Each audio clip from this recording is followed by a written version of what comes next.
On the news, you often hear people talking about the Department of Justice or State Department. But there's one government agency that flies under the radar while having a big impact on job creators and their employees.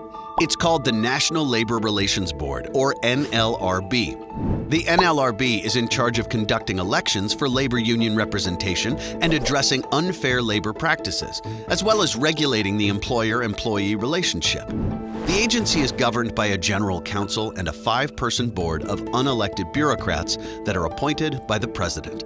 This means that American voters have no direct say in choosing them. And the agency is very powerful. The NLRB churns out labor regulations intending to help employees, but can have unintended consequences that actually hurt the business owners who provide employees career opportunities. One example is the Joint Employer Mandate. The NLRB recently made a recommendation that would make franchisors responsible for the day-to-day employment decisions of their franchisees. This could leave franchisees with higher costs and make it riskier for franchise owners to sell franchises to entrepreneurs.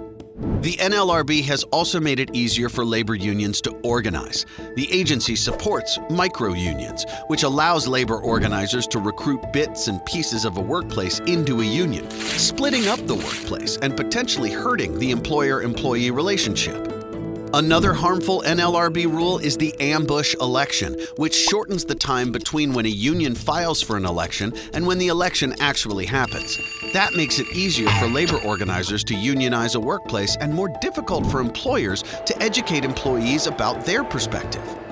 So the next time you hear about rules coming from the NLRB, you'll know that it's 5 unelected bureaucrats making decisions that affect millions of people, with no accountability to the American public.